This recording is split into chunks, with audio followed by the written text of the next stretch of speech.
খাঁটি বাংলা এটা একেবারে লক্ষ্যযোগ্য একটা বিমান। 2001 থেকে 2025 পর্যন্ত সেম আপনার যে ফ্লাইটটি F7 এই ফ্লাইটটি 5 বার বিধ্বস্ত হয়েছে। 2015 সালে পাকিস্তানে তাদের প্রথম নারী পাইলট মারা যায় এই সিরিজের ফ্লাইটেই। গত মাসের 17 জুন মিয়ানমারে একই ফ্লাইটে 4 জন সিভিলিয়ান পর্যন্ত মারা যায়। এবং চীনে একটি বিল্ডিং ধাক্কা দেওয়ার কারণে তারা পরবর্তী সময়ে যে এই বিমানগুলোর কার্যক্রম স্থগিত করা হয়। আপনার লাস্ট 30 বছরে বাংলাদেশে প্রায় 80টি দুর্ঘটনা ঘটে, কিন্তু প্রথম কোনো একেবারে ফ্লাইটে যে প্রথম দুর্ঘটনা এটা প্রথম। তো আসলে এটা দেখুন, এটা দায় আসলে কাদের, এটা তদন্ত সাপেক্ষে বেরিয়ে আসবে, কিন্তু প্রথম দায়টা আসলে হচ্ছে কি আমরা আমাদের বিমান বাহিনীর এই যে ফ্লাইটটি F7 যে ফ্লাইটটি সেটি হচ্ছে 3rd জেনারেশনের, সোভিয়েত ইউনিয়নের 1960 থেকে 70 দশকে, এবং এই ফ্লাইটটি বানানো হয়েছিল 1984-এ আমাদের সরকারকে নিয়ে 2013 সালে, এবং সেটিকে ওভারহুইলমিং করা হয়েছিল, করার পরও এখানে আসলে, এবং এটার একেবারে আমরা বলতে পারি খাঁটি বাংলা এটা একেবারে লক্ষ্যযোগ্য একটা বিমান। কিন্তু সাধারণত প্রথম ফ্লাইটে তাদেরকে আসলে খুব ফ্রেশ ফ্লাইট দেওয়া হয়, কিন্তু এক্ষেত্রে আসলে এই নানা ধরনের প্রশ্নগুলো কিন্তু এখন উঠছে।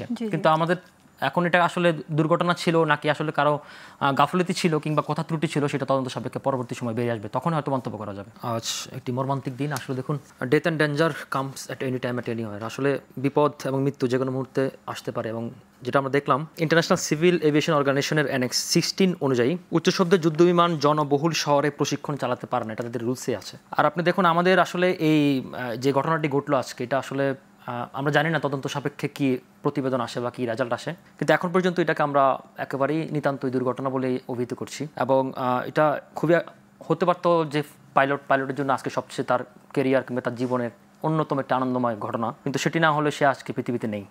আপনি দেখুন, যখন আমি একটু খোঁজ নেওয়ার চেষ্টা করেছি যারা আসলে মানে বিমান বাহিনীর খুব এক্সপার্ট যারা থাকে, প্রতি বেশে 10 জন থেকে সম্ভবত 4 জনকে ফাইটার ফ্লাইট চালানোর অনুমোদন দেওয়া হয়। প্র্যাকটিসটা সম্ভবত সোলো প্র্যাকটিস, যেটা একদম শেষ মুহূর্তে এসেই তাদেরকে গ্রিন কার্ড পাওয়ার পরে তখন প্রথম ফ্লাইট তার এটা থাকে, এবং গত 3 দিন আগে সে সেটার অনুমোদন পেয়েছিল, কিন্তু আবহাওয়াজনিত কারণে এবং সরকারি ছুটির কারণে তার 3 দিন পরে তাকে ফ্লাই করতে হলো।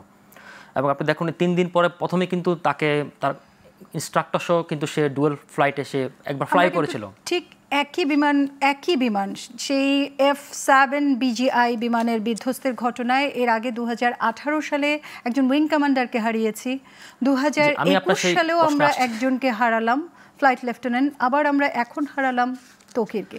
জি।